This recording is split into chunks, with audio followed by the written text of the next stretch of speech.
Chegamos a mais um Outcast Podcast, nossa janela para o mundo da neurodiversidade.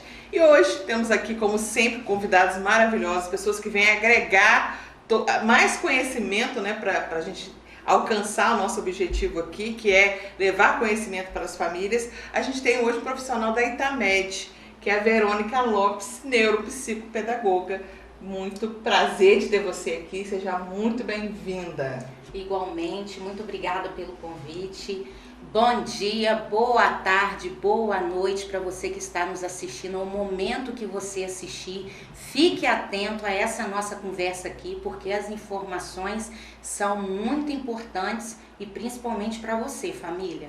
Nossa, e aqui a gente sabe, o nosso objetivo aqui é justamente esse, Verônica, é levar o conhecimento, a informação, porque quando a gente tem informação, as distâncias diminuem, né? Isso mesmo. Então vamos conversando aqui, conta a sua vida, eu gosto de saber da vida de quem vem aqui. Me conta, como é que foi, como é que você chegou nessa profissão, como é que foi a psicopedagogia, a neuropsicopedagogia na sua vida? Conta um pouquinho da sua história pra gente como profissional. Então, antes de eu ser neuropsicopedagoga, eu fui professora e sou professora até o momento. E o que me levou a escolher essa área foi a sala de aula.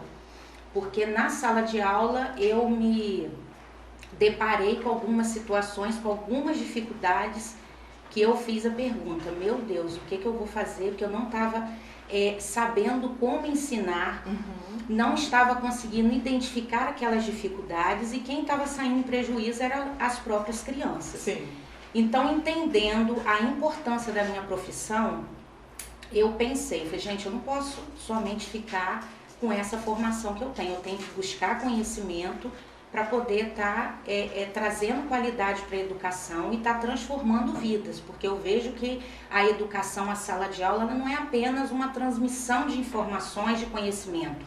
Ali a gente transforma as vidas, e vidas que vão fazer parte de uma sociedade. Exato. Então não é apenas o conteúdo, é muito além do conteúdo.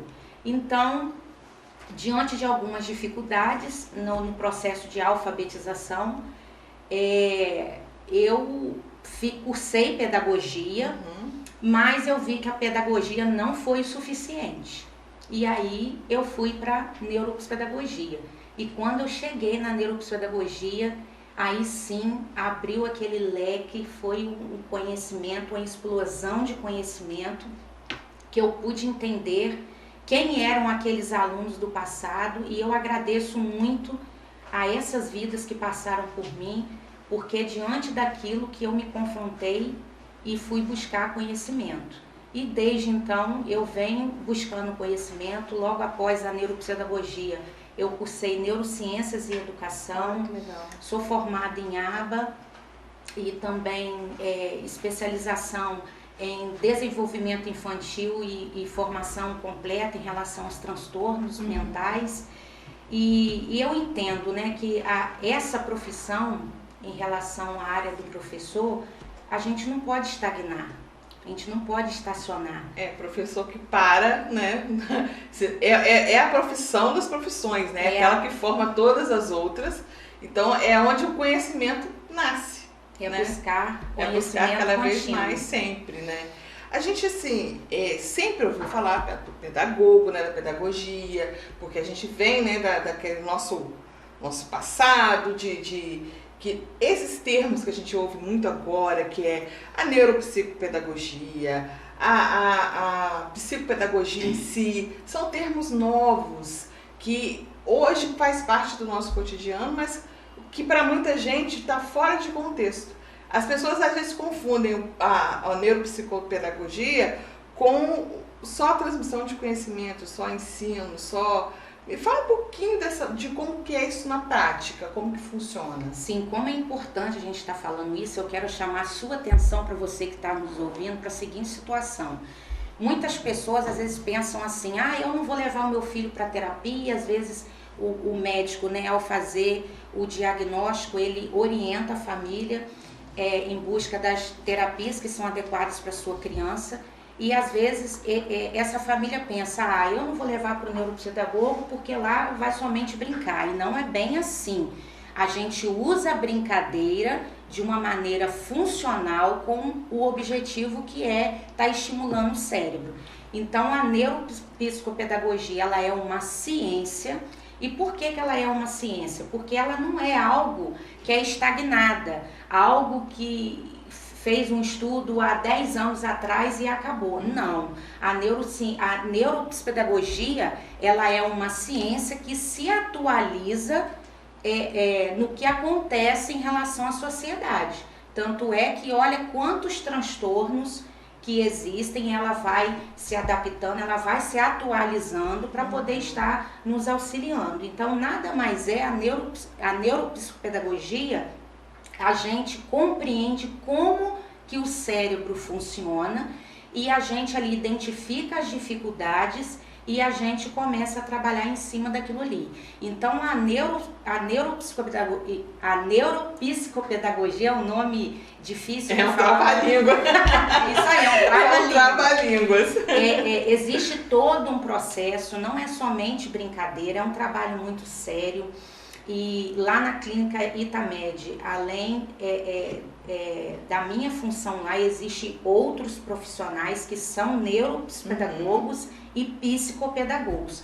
E a neuropsicopedagogia, ela é formada por o início de 3 palavrinhas, que é a neuro, psi e pedagogia. Ou seja, ela é uma área que é influenciada por 3 conhecimentos, que é a área da neurociências, que a gente compreende como que o cérebro funciona, a área da psicologia, né, em relação às emoções, o comportamento, entre outros, e a pedagogia, que é a parte da aprendizagem. Então, quando a gente ali está com o paciente, a gente avalia ele como um todo, porque no processo de aprendizagem, a gente não pode somente estar olhando ali somente para o que ele sabe, somente para a aprendizagem. Muitos, às vezes, não sabem que a neuropsicopedagogia ela vai muito mais além do que a aprendizagem. Ela não é simplesmente eu ensinar um aluno a escrever e a ler. Vai muito mais além do que isso. Porque, né, como vou trabalhar nessa formação, não só intelectual, porque a gente já espera, os pais esperam a gente como pais, e a gente vem de uma cultura, né? Criança vai para a escola, aprende a ler, escrever, as 4 operações, e a vida, né, vamos dizer, flui a partir daí. Então existe ainda aquela expectativa dos pais com relação ao filho estar acompanhando na escola. Há essa confusão de achar que a neuropsicopedagogia ela tem mais a ver com ensinar o beabá do que outras habilidades? Sim, às vezes muitas famílias acham que o terapeuta só vai ensinar, só vai melhorar, ajudar nessa habilidade da coordenação motora fina e na leitura, e não é bem assim. Eu vou estar explicando aqui como que acontece o processo em relação à neuropsicopedagogia, sendo que cada profissional ele trabalha de uma forma, né? Porque existe vários caminhos e cada um às vezes se adapta na melhor forma. Então ali eu vou dar exemplo de um colega que trabalha junto comigo, que é o Vitor, que é o nosso coordenador, e ele é neuropsicopedagogo, e a gente tem às vezes diferenças na nossa atuação, mas nós estamos dentro da neuropsicopedagogia. Então essa parte da terapia, ela é individualizada e ela é na parte terapêutica. Então, quando a família vem pra gente, que a gente recebe esse paciente, a primeira coisa que eu faço é o contato com a família, que é o processo da anamnese. Então, esse processo da anamnese, para mim, é um dos pontos mais importantes, porque é a base do processo terapêutico para ele ter resultado, para ele ter, a gente evoluir, tem que ter a parceria com a família. Então, quanto mais vínculo eu tiver, quanto mais relação eu tiver com essa família, melhor vai ser o resultado. Por quê? A gente precisa entender que no processo terapêutico eu fico ali com uma criança 1 hora, 30, dependendo da situação, 30 minutos, e olha quantas horas que uma mãe fica com seu filho. Exato. Então o olhar dela a fala dela para mim, que a anamnese é isso, é um momento ali de uma entrevista que a gente vai conhecer aquela criança através do olhar dessa mãe. Uhum. Então, assim, eu fico atenta a todas as informações. Por quê? Porque a anamnese, como eu falei, que ela é tão importante, a mãe, ela tem esse olhar voltado mais para as dificuldades dessa criança. Uhum. Então, quando a gente pede para ela apresentar as queixas, ela vem naquela situação apresentando todas as preocupações, mas a gente sabe que ali no fundo, aquela preocupação é o quê? Já pensando no futuro. Exato. Como que o meu filho vai ser daqui a 10 anos, 15 anos? Então, a mente de toda mãe é assim. Uhum. É aquela preocupação da independência, da autonomia do filho no futuro. Sim. E aí, ali, eu preciso entender como que está esse olhar para essa criança, porque aquilo ali vai fazer toda a diferença. Uhum. Peraí, essa mãe, ela vê potencial nessa criança? Ela consegue enxergar as habilidades que essa criança tem, que ela está adquirindo de acordo com o tempo? Ou ela está fixada naquele laudo que ela recebeu há 3, 2 ou 5 anos atrás? Uhum. Porque muitas das vezes isso acontece. Acontece, não sei se já aconteceu isso com algum dos outros colegas de outras áreas terapêuticas, mas eu já me deparei com essa situação. Das vezes a mãe apresentar para mim uma criança e no processo terapêutico eu ver uma outra criança. É isso que eu ia te perguntar, porque às vezes a gente tem uma percepção, eu falo por experiência própria. Antes de eu chegar no laudo do meu filho, a gente achava que ele era um prefeito, que ele era um menino que chegasse no... que ele tem muita habilidade social e de chegar no lugar, de se fazer, de fazer amizade, ele não tem dificuldade com isso. Só que a dificuldade dele é o tempo que ele permanece com essas pessoas. Então ele chega num lugar, ele vai conversar com você, e vai trocar ideia, vai ser ótimo, vai rir, mas vai chegar um momento que ele vai sair de perto de você, e você vai atrás dele, ele vai falar assim, eu quero ficar sozinho. Porque ele tem um limite. Então ele é um menino sociável, mas ele tem esse limite. Só que quando eu cheguei para neuro, eu não cheguei para ela e falei, não, mas ele não tem problema social nenhum, ele é super bem relacionado na escola, porque eu achava isso. Quando veio o relatório escolar, que veio dizendo que ele tem, as pessoas gostam dele, os coleguinhas gostam, mas ele não tem nem todo dia, ele está disposto a brincar, a conversar. Aí quando você vai fazer uma anamnese, que aí, né, eu me ponho no lugar da mãe, acontece isso, acontece de eu falar. Eu falei pra neuro que ele era um menino sociável. E não é muito, né? E não é. Então, é o que você falou. Ao longo do processo, se descobre uma outra criança. Isso. E ali a gente precisa ter esse olhar para essa mãe, porque existe toda uma preocupação. A gente sabe que existe o processo do luto, né, das preocupações. Então, a gente precisa, e lá na clínica da Itamed, a gente tem um trabalho voltado com as mães. Não sei se a Sheila já passou para você sobre... Eu sou de lá, eu atendido lá. Eu nunca te vi lá não, porque às vezes o nosso dia é diferente. Eu atuo lá na sexta e às vezes você vai lá... Quarta. Por isso que a gente não se vê lá. Então, o que a gente faz? Quando eu observo que para eu evoluir com aquela criança, essa mãe precisa ser cuidada primeiro, aí a gente passa as informações para outros colegas para a gente poder estar ajudando essa mãe. Porque não adianta nada eu fazer todo um trabalho de levantar um objetivo para essa criança, se eu estou vendo que essa mãe, ela tem alguns pensamentos em relação a essa criança que eu sei que vai estar limitando o desenvolvimento dela. Mas algumas mães, elas ficam assustadas diante de algumas informações que às vezes são equivocadas, porque a gente, na sociedade, tem muitas informações, e por isso que esse trabalho seu é um trabalho brilhante, porque aqui a gente está compartilhando informações corretas, né? E mais algumas mães não têm acesso a algumas informações. E aí, quando essa mãe recebe o laudo, ela pensa assim, meu Deus, o que vai ser agora da minha vida e da vida do meu filho? Porque existe um desgaste muito grande, que a gente sabe em relação aí das terapias, né? A mãe tem que deixar todo o seu trabalho, tudo à sua volta para estar se dedicando ao seu filho. E na maioria das vezes, quem fica com todo esse trabalho é a mulher, porque às vezes o homem está trabalhando, está exercendo a sua função e não pode ajudar muito nesse momento. Mas tem alguns pais que tendo a oportunidade ajudam, estão ali juntos, mas a gente sabe da responsabilidade dessa mãe. Sim. Então essa mãe, ela precisa ser acolhida, ela precisa receber informações adequadas para ela poder entender que aquele laudo ali não é algo determinado para o filho dela. Ó, o seu filho, um exemplo, recebeu o diagnóstico de TEA e a vida ali parou, ele não vai conseguir aprender, porque existe, né, algumas informações em relação ao TEA, e a gente sabe, né, que o transtorno do espectro autista não é uma doença, né, não tem cura, mas a gente tem como intervir no processo em relação aos sintomas, que a gente consegue tá melhorando esse quadro aí em relação aos sintomas.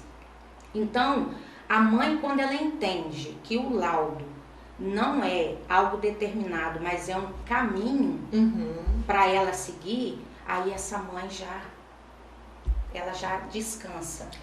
Porque às vezes não é só em casa, né? Não é só na escola, não é só levar nas terapias, é em casa. E ela fica realmente nessa, né? Então a gente tem nesse processo da anamnese que eu faço, o processo do acolhimento, que é muito importante.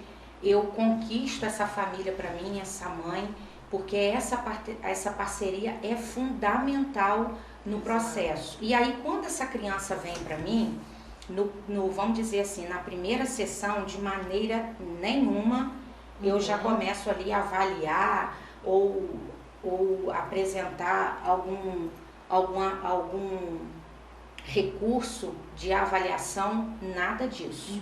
O que eu faço é trazer essa criança para perto, é estimular o vínculo, para ela entender que ali vai ser um espaço na qual ela vai poder se sentir segura, ela vai poder se sentir à vontade, ela vai ser respeitada, ela vai poder ter a liberdade de dizer o que ela quer, o que ela pensa, porque isso é fundamental. Sim, com certeza. É fundamental. Então, ali no primeiro dia de contato com a criança, eu faço esse momento de vínculo, de estreitar o vínculo com ela, para ela passar a confiar em mim, porque se ela não tiver confiança em mim, se ela não passar a ter um sentimento por mim, aí a terapia ela não deve acontecer.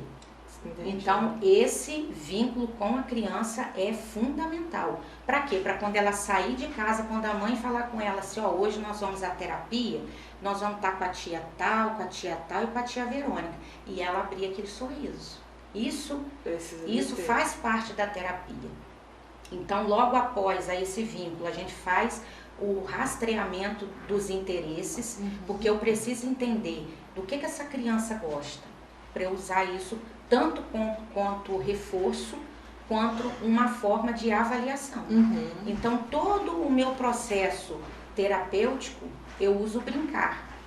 Porque a linguagem da criança é o brincar. É o lúdico, né? É o lúdico. Não existe outro caminho que eu possa estar sendo mais fácil para eu estar acessando essa criança do que a brincadeira. Então, logo após, né, esse momento de entender, de identificar os interesses dela, do que ela gosta, aí eu já começo a identificar quais habilidades que essa criança tem, como que ela é. E ali a gente tem um processo que a gente vai observando todas as áreas, área sensorial, mesmo que eu não seja terapeuta ocupacional, mas eu preciso entender. Sim. Porque se essa criança me apresentar algum prejuízo nessa área, eu preciso estar direcionando ela para a área da terapia ocupacional. Porque tem que ser então eu preciso, né?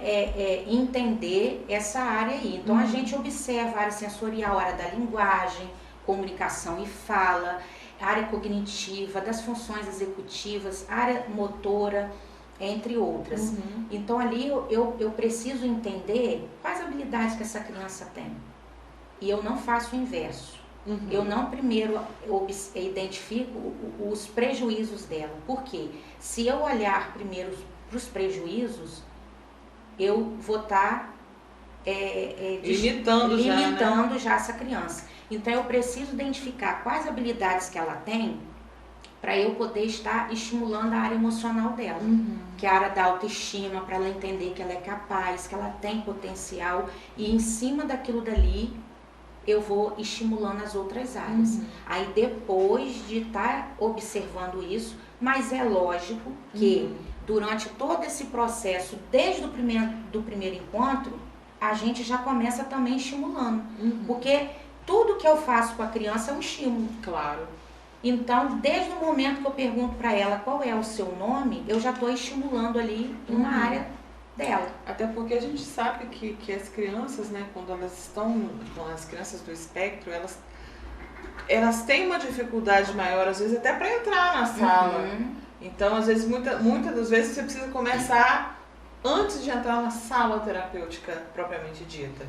Porque às vezes ela, como é um ambiente novo, ela precisa estar se acostumando, é uma rotina nova, é um profissional novo. Então tudo isso tem um fator mais grave para ela por essa novidade toda, de repente, ela fica. Como que você faz assim, quando ela está chegando pela primeira vez, além, lógico, né, de analisar o que você faz, mas assim, um determinado, como vou dizer... Quando ela chega lá, como é que você faz para convencê-la para entrar? Como que é feito isso assim, na prática? Então, eu vou dar um exemplo aqui. Isso. Eu vou dar um exemplo que recentemente chegou um paciente para mim, um paciente com uma dificuldade muito grande de separação de uma mãe. Então, como é um espaço novo e algo assim que eu deixo bem informado para a família, que às vezes a família fica assustada com o comportamento daquela criança, da criança chorar, da criança gritar, da criança se jogar no chão, de não querer entrar naquele devido espaço. E eu falo para a mãe, isso é totalmente normal. Por quê? O que a gente precisa analisar? Era o primeiro dia dela na clínica, é um lugar que ela não conhece, é um lugar que ela não conhece ninguém. Como que essa criança... ela vai deixar a mãe sair de perto dela e vai ficar comigo, que é um estranho.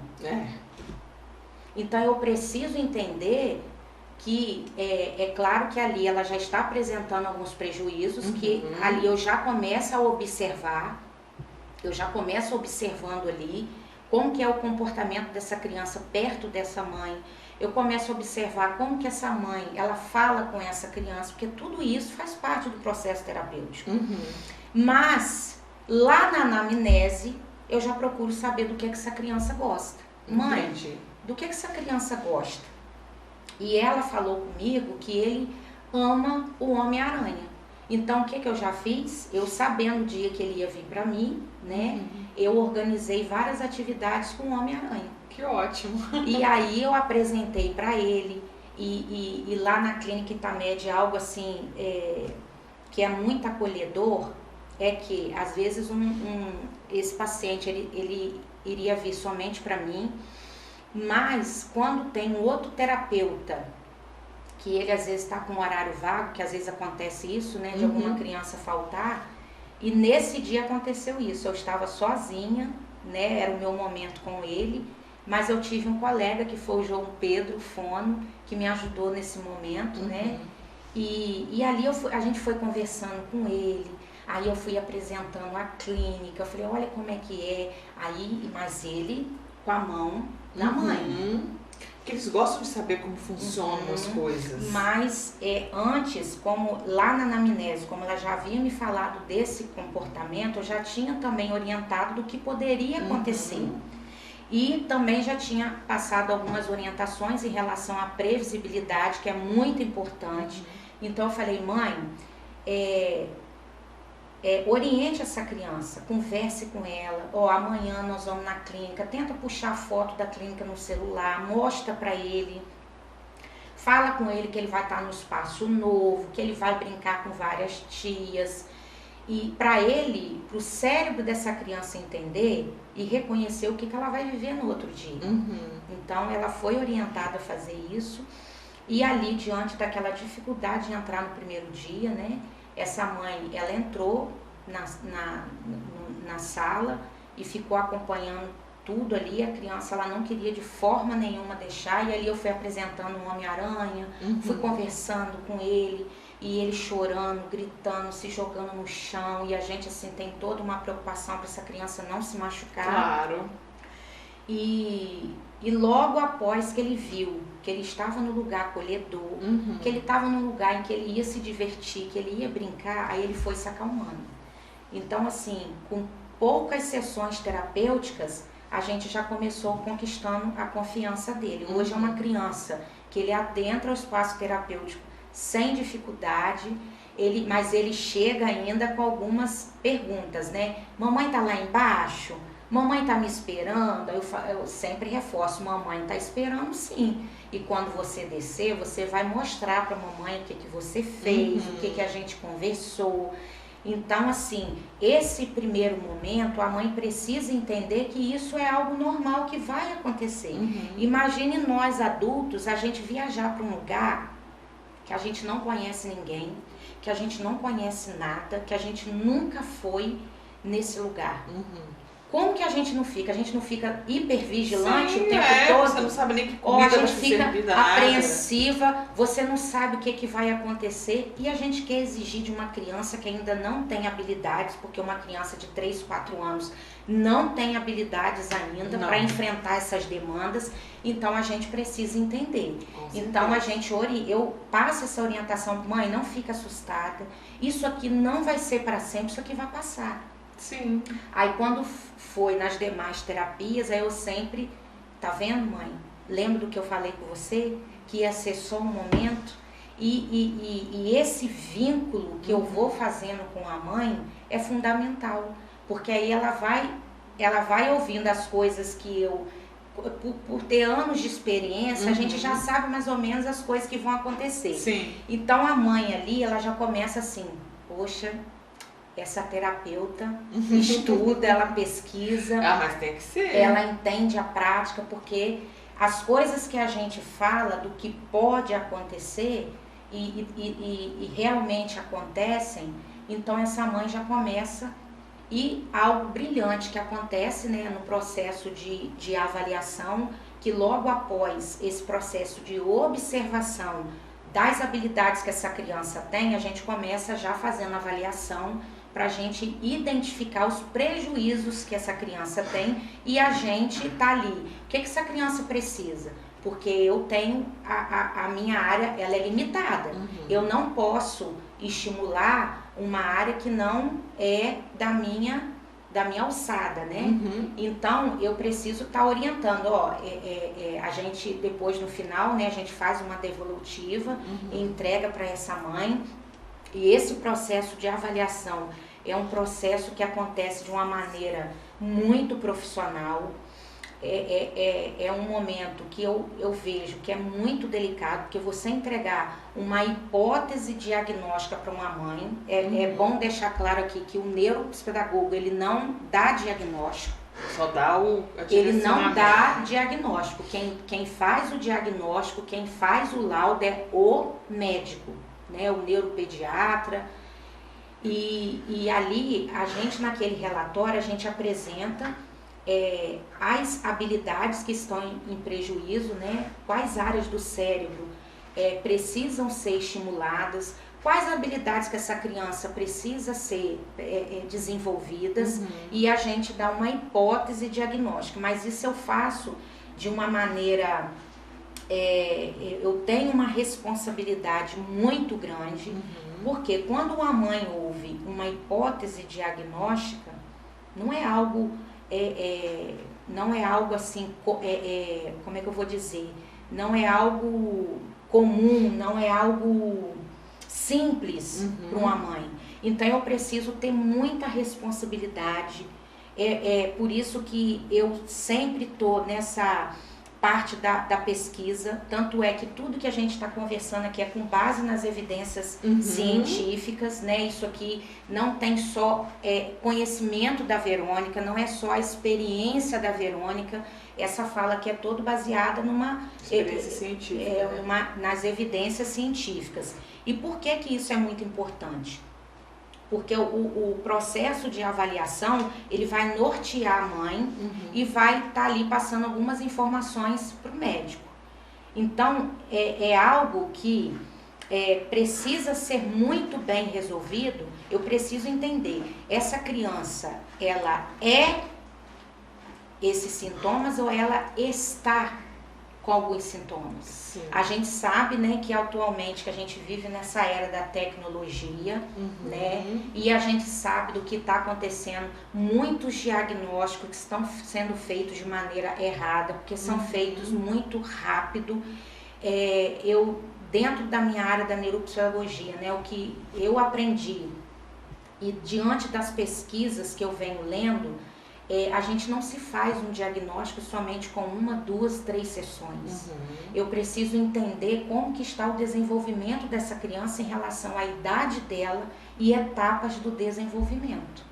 Eu preciso entender como que está sendo o desenvolvimento dessas habilidades, não somente no espaço terapêutico, mas como que essa criança também em casa, como que essa criança no espaço escolar. Porque eu preciso entender se existe mais de um fator, porque na verdade alguns transtornos têm uma influência multifatorial, são vários fatores. Atualmente eu venho estudando muito, porque os nossos pacientes, eles estão crescendo e eu não posso ficar somente com conhecimento voltado para essa parte da infância, tem que ser a adolescência, da criança. Então, essa criança, ela está crescendo e eu preciso acompanhar isso. Então, agora eu tenho entrado numa pesquisa muito delicada em relação a essa parte da adolescência e algo assim que me chamou muita atenção em relação a esses fatores que estão interferindo, que estão influenciando o desenvolvimento dessas crianças, e essas crianças estão apresentando alguns sintomas que às vezes não são do determinado transtorno de ansiedade, transtorno de depressão, transtorno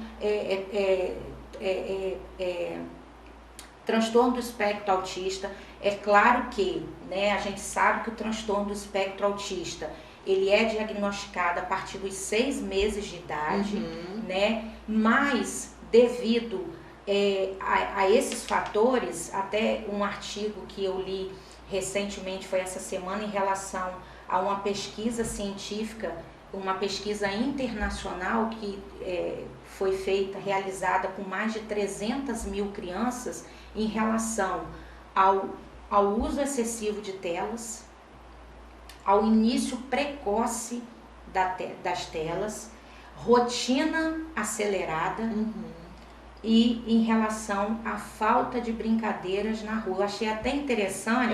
Mas isso é impressionante. Não, eu achei até interessante, depois até eu ia mandar mensagem para o nosso coordenador Vitor, porque eu fiz essa pesquisa e eu falei assim, não, eu vou levar essa informação lá para o podcast. Aí quando foi hoje, o Vitor, que é o nosso coordenador, que é neuropsicopedagogo também, ele compartilhou hoje uma informação sobre essas informações. Eu achei até interessante, porque para quem quiser estar atento às informações, Vitor Pavão, dá uma olhadinha lá. Hoje ele compartilhou uma informação muito importante em relação a essas pesquisas que estão sendo feitas atualmente. Isso nos chama muita atenção. E em relação ao uso de tela excessivo, ao uso precoce de telas, a rotina acelerada, porque hoje nossa vida está muito corrida. A criança acorda, ela já tem que estar tomando o café dela correndo, almoçando correndo, porque eu tenho que chegar a um determinado lugar. Então, tudo isso são fatores, né? Fatores ambientais, fatores sociais, e isso está acarretando o quê? O que essas pesquisas, essa pesquisa internacional com 300 mil crianças resultou? No seguinte comportamento: agressividade, dificuldade no sono,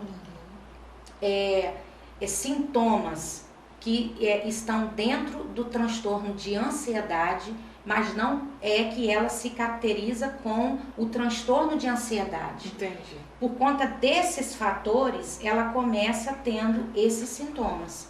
Então, se aquela avaliação ela não for feita de uma maneira adequada, eu posso diagnosticar essa criança de maneira errada. Exato. Porque se eu faço uma avaliação e eu tenho um vínculo com essa mãe, por isso que eu sempre vou estar falando aqui sobre esse vínculo com essa mãe, eu vou estar avaliando e vou estar identificando ali o que essa família pode fazer para estar me ajudando. Então, mãe, quanto tempo que essa criança fica no celular? E às vezes a gente se assusta, porque às vezes a mãe sai para trabalhar, fica com a avó, e às vezes essa mãe não tem muito controle e essa criança às vezes chega da escola e fica a maior parte do tempo dela até altas horas da noite diante de um celular.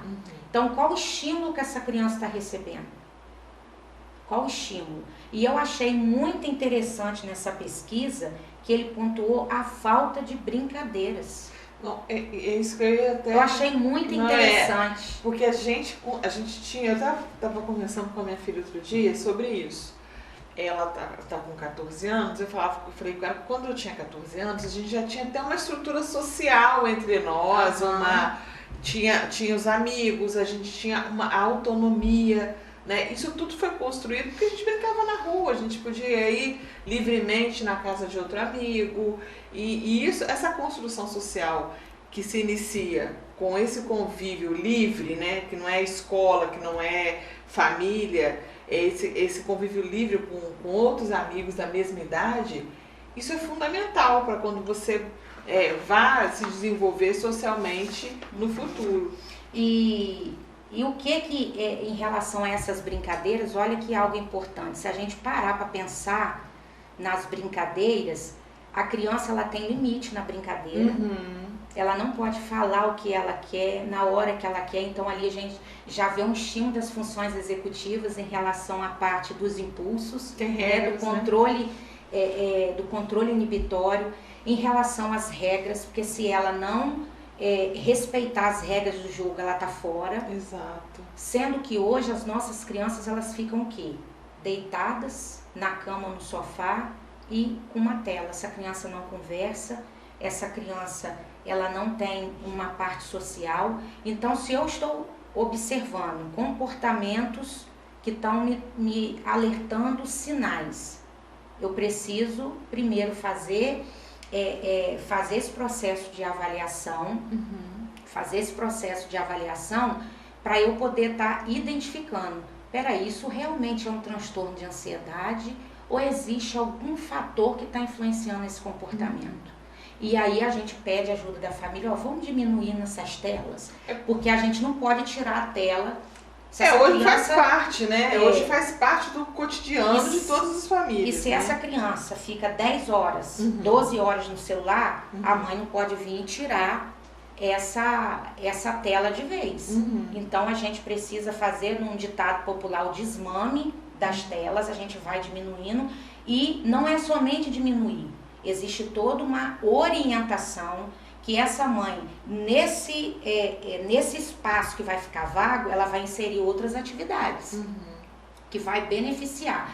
Então, quando a gente vai tendo a interferência da família, que a família ela chega junto com o terapeuta, ela confia no terapeuta, e isso é algo muito importante, que eu vou estar alertando aqui para você, pai, mãe, família, que tem o seu filho, que faz parte de algum processo terapêutico. Essa parte na confiança no terapeuta é muito importante. Confie no seu terapeuta, porque ele é um profissional que ele estudou, não foi de um dia para a noite, Sim. foram vários anos de estudo, além das experiências que esse profissional tem. Então, todas as orientações que ele te passar, tente colocar em prática, porque é algo que vai fazer total diferença na vida do seu filho. Então, eu tento passar todo esse meu profissionalismo para essa família, para ela entender que eu sou uma profissional atualizada, que eu pesquiso. Então, essa família, ela tem total confiança em mim, graças a Deus, todo o trabalho que eu faço, tanto na clínica quanto no meu espaço escolar, é sucesso total, graças a Deus por isso.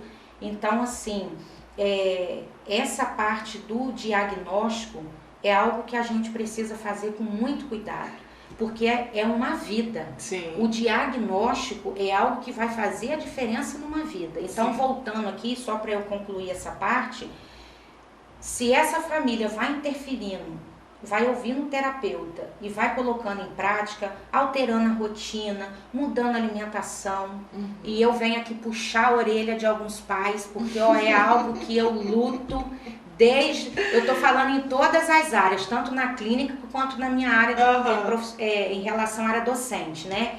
A primeira coisa que eu tento entender é como que é essa lancheira dessa criança. Porque olha, pai, é refrigerante, é biscoito recheado todo dia, e a gente não quer que o terapeuta faça milagre se existem algumas coisas que precisam ser modificadas, porque Sim. como que um cérebro, ele vai ser um cérebro nutrido, ele vai ser um cérebro que ele vai poder se desenvolver se essa criança não se alimenta de maneira adequada. É lógico, né? Eu deixo aqui um destaque em relação às crianças que apresentam uma limitação em relação à parte alimentar, né? Porque a gente sabe que algumas crianças só comem determinados alimentos, fora essas crianças, mas nós temos crianças, e eu não estou dizendo de crianças atípicas não, gente, eu estou falando de crianças típicas, que os pais ainda não entendem que aquilo que é preparado é muito melhor do que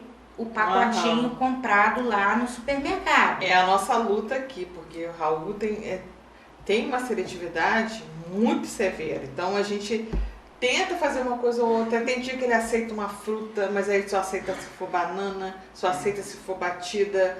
Aí depois ele fala assim, olha, tem uma uva, vamos inventar uma uva. E fica nessa luta.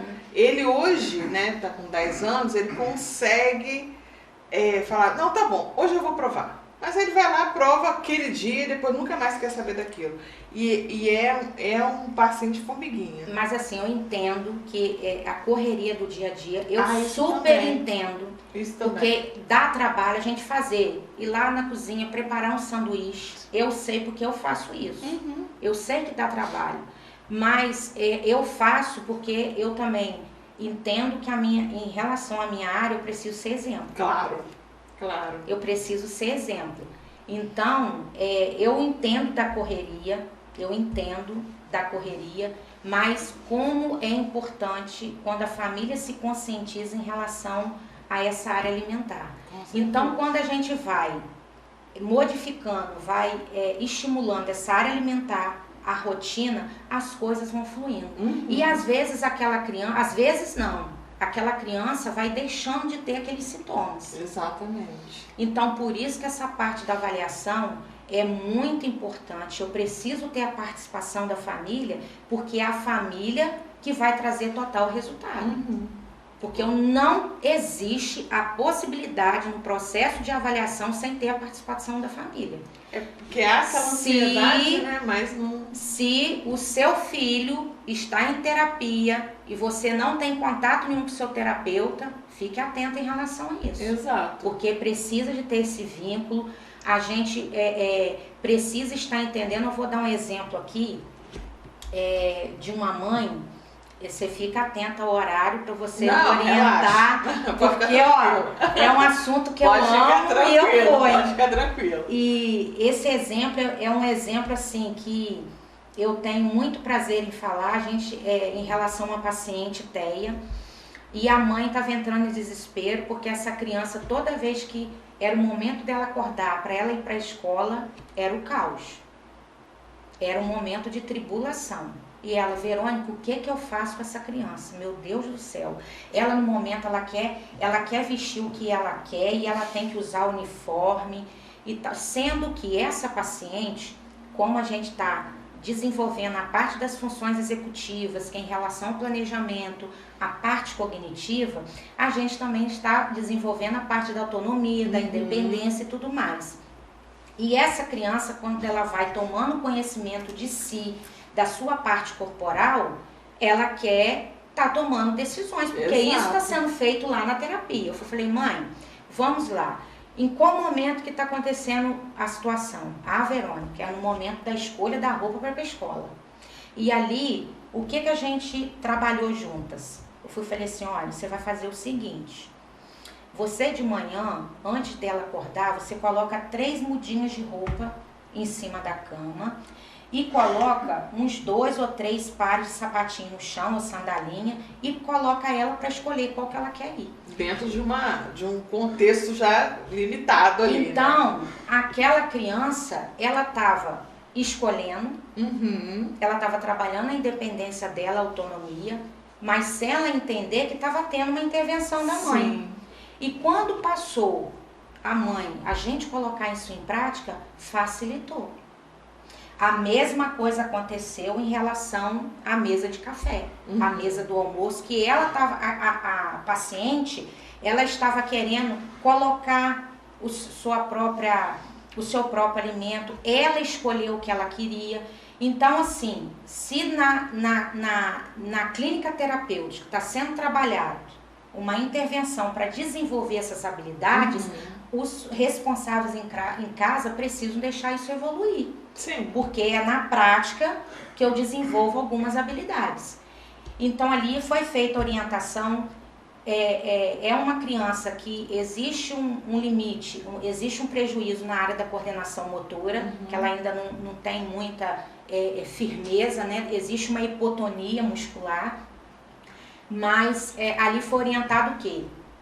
Na hora do café, coloca as coisas sobre a mesa, fulano, o que você quer? E ali, essa paciente foi fazendo as suas escolhas, tanto no café da manhã quanto no almoço, e a gente conseguiu melhorar aquele comportamento. Então, o momento de ir para a escola, quando essa criança estava chegando à escola, o problema não estava ao entrar para a escola, estava acontecendo lá dentro de casa. Então, se não houver esse vínculo com a família, a avaliação não acontece de maneira correta. Por quê? Se eu não tivesse esse olhar para entender que esse comportamento dela é desregulado, com um comportamento disruptivo ao chegar na escola, eu ia entender o quê? Que ela não estava querendo entrar na escola, que às vezes a escola não estava adaptada para ela, e não era bem isso. O caso dela não era nada com a escola, era algo dentro de casa. Então, por isso que é muito importante. E hoje é uma criança que desenvolveu várias habilidades, é uma mãe super feliz. É claro que a gente ali tem muitas habilidades para ser desenvolvidas, mas a gente está no processo e está dando tudo certo. Então, esse olhar, esse vínculo com a família e essa escuta da família é muito importante. Ela tem que ser feito a todo momento. Como que foi essa semana? Como que é claro, né, gente, que no processo terapêutico existem situações e situações. Claro. Por ser, a gente sabe que um paciente, ele sai de um terapeuta e vai para o outro. E quando aquele terapeuta, ele já recebe um outro paciente, às vezes tem essa dificuldade de estar tendo um relacionamento com a família. Mas lá na Itamed, o nosso coordenador, ele fica ali as semanas e semanas lembrando a gente, ó, desce, vai conversar com a família, dá uma devolutiva para a família, porque a família, ela precisa entender também o que está acontecendo no processo. Expectativa ali de, ai, como é que foi? Porque nem sempre, porque o meu é assim, quando ele desce eu falo, como é que foi? Normal. Mas esse normal como? É muito importante. É super importante. E isso tudo vai potencializar o processo de aprendizagem. Então, quando eu começo desenvolvendo todas essas habilidades, começo entendendo sobre o poder meu Deus, agora vai fugir, disciplinariedade. Não, a capacidade do cérebro se adaptar em relação a neuroplasticidade, lembrei. Então, a gente entender o poder da neuroplasticidade, que é a capacidade do cérebro, ele se adaptar em relação às demandas, em relação às aprendizagens, eu preciso estar potencializando essa criança para ela poder estar em vários espaços, não só no espaço escolar, porque a gente não pode pensar nessa criança somente no espaço escolar, mas eu preciso pensar essa criança no espaço social, numa festinha de aniversário, no parquinho, que ela não vai somente para a escola. Eu preciso pensar, essa criança ela vai para a pracinha. Então, quando eu começo estimulando esse cérebro e entendendo o poder da neuroplasticidade, eu vou potencializando todas as áreas, eu vou nutrindo esse cérebro com oxigênio, e a gente sabe o quanto que o oxigênio ele é importante para a função do cérebro, e ali entra tudo, né? Entra todas as funções do nosso corpo. Então, se eu preciso também entender que muitas pessoas, alguns pais já sabem que todo esse processo nosso digestivo, o intestino, é o nosso segundo cérebro.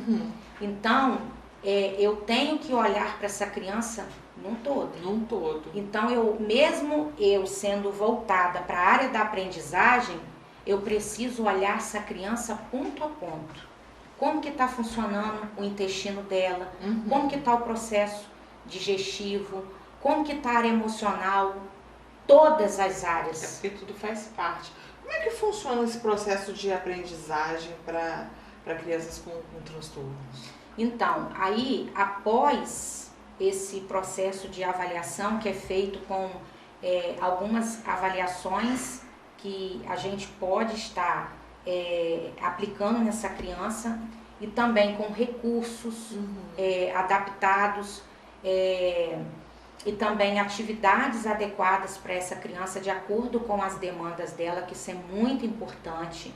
E ali eu vou observando. Essa criança tem uma hipotonia? Essa criança sabe pegar no lápis? Como que está a apreensão dela no lápis? Então, o processo de aprendizagem, ele não é apenas o segurar uma caneta.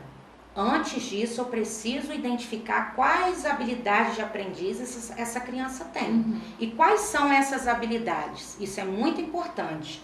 Eu preciso entender, essa criança, ela olha nos meus olhos?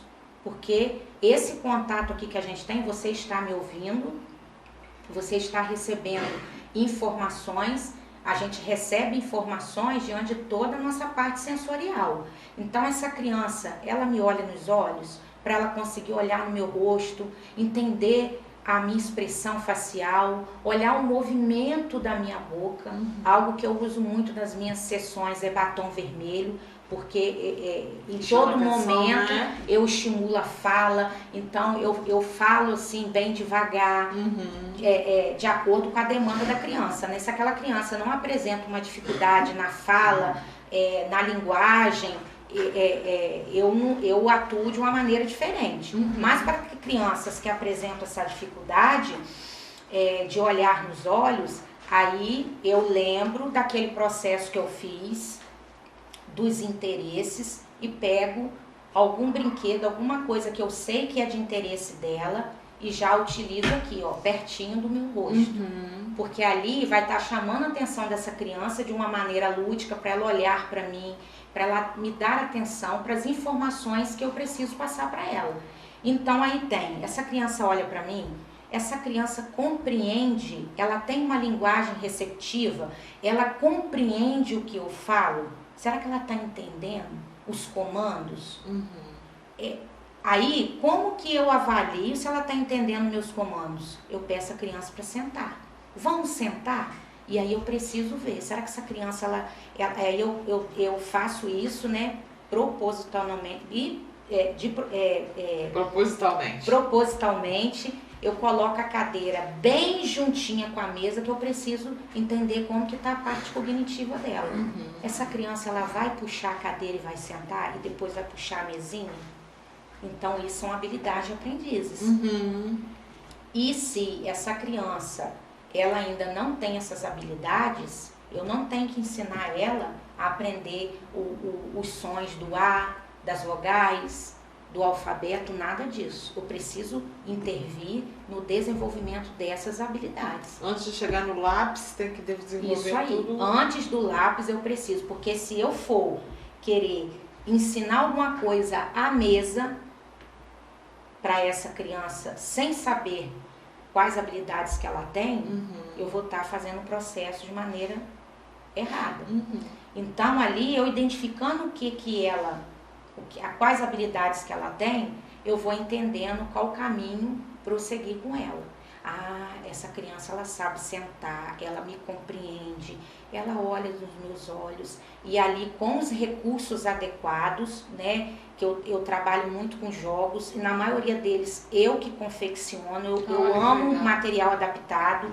O material adaptado, ele é funcional, e existe várias evidências científicas em relação ao material adaptado, porque através do material adaptado eu facilito o cérebro entender aquilo que eu quero ensinar para ele. Porque, de acordo com algumas idades, a criança ela ainda não alcança o abstrato, eu preciso ter o concreto. Então, eu confecciono o material de acordo com as demandas dela, e o material adaptado, ele é algo que é funcional para todas as idades, e além do que ele é um recurso em relação à parte financeira, ele é acessível. Então eu preciso trabalhar com aquilo que a minha família pode ter acesso. Como que eu vou é claro que eu utilizo outros jogos, né? Sim, claro. Que tem um valor que às vezes não é qualquer família que pode ter acesso, mas são brinquedos que eu tenho que ter acesso, né? E a clínica lá, ela investe muito nisso também. A nossa sala, ela é bem equipada. A gente entende que a clínica Itamed hoje é uma clínica que é completa em relação a especialidades, em relação à sua parte interior. Todo o suporte, né? Todo o suporte. Então, eu exploro muito material adaptado, porque é uma forma que eu tenho mais facilidade para acessar essa criança. E esse material adaptado, eu utilizo ele tanto na clínica, quanto também em sala de aula. Que bacana. Para facilitar esse processo de aprendizagem. Vou só te pedir um minutinho para a gente falar dos nossos parceiros, dos nossos amigos Outcast, aqueles que apostaram na nossa ideia e estão nos ajudando a levar mais informação para cada vez mais gente. Outcast Podcast, a nossa janela para o mundo da neurodiversidade. Um oferecimento, Oficina da Massa, a melhor pizza da região. CEF, Neuroterapias Interdisciplinar. CEP, Centro Especializado em Psicodiagnóstico. Priorize, Centro de Referência Médica e Neurodesenvolvimento. Itamed, Clínica Multidisciplinar. Da Mata Veículos, compra, vende, troca e financia o seu veículo. IRS, Serviços Elétricos e Hidráulicos em geral. Outcast Podcast, a nossa janela para o mundo da neurodiversidade. Infelizmente, nosso tempo já está acabando. Esse papo está muito bom. Eu vejo que você falou assim, meia hora. Não, a gente vai falando. Eu sabia que a conversa ia fluir, que ia ser muito didático, que ia ser muito bom. Eu só tenho a agradecer a sua presença aqui hoje, Verônica. Foi muito gratificante a gente conversar. Foi bom saber da questão de como que é, né, essa formação inicial, né, do cognitivo, do aprendizado ao longo da vida, porque é a nossa base, né, de início de vida, de ser funcional dentro da sociedade, e a gente precisa de conhecimento, e nada melhor do que um professor apaixonado, né? Sim. Nada melhor do que isso. O mestre tem que estar motivado para isso. Muito obrigada pela sua presença. Eu que agradeço, e as pessoas que trabalham comigo, elas sabem o quanto que eu sou apaixonada por essa área, amo a minha profissão, Amo, amo, amo. E algo assim que eu quero deixar... Isso que eu ia pedir, pra você deixar uma mensagem bacana. Sim, para todas as famílias que vêm ao meu encontro, para todas as famílias que fizeram parte da minha vida. Primeiro eu quero agradecer a vocês, porque sem vocês eu não seria o que eu sou hoje. Então é claro que eu tenho ali toda a base de conhecimento em relação aos estudos e às pesquisas que eu faço, mas eu tenho... toda a minha parte profissional, ela foi influenciada por vocês, família. E algo que eu quero assim deixar para todos vocês é que toda criança ela tem capacidade de aprender. Basta a gente encontrar o caminho certo para ela. Muito obrigada. Amo vocês. Amo de coração mesmo. Que bom, né? É bom a gente ver tudo que a gente quer é entregar nossos filhos, né, para profissionais que têm essa paixão.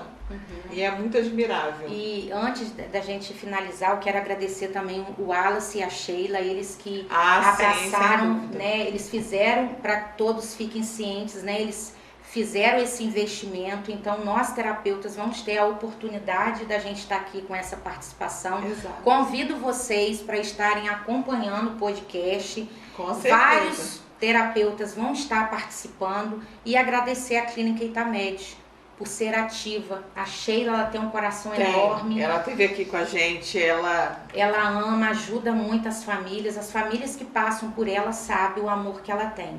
Então agradecer a vocês, a Clínica Itamed, por esse momento aqui. Que bom! E para vocês, meus queridos, que nos acompanham, eu peço que nos sigam nas nossas redes sociais, que é no Instagram, Outcast Podcast, no YouTube, Outcast Podcast, e também acesse o nosso portal. Lá nós temos os artigos, né, dos profissionais da Itamed que vão estar fornecendo para a gente, os artigos científicos, informação correta, informação séria. Então eu peço que vocês acessem www.outcast.com.br e até a próxima. Um beijão.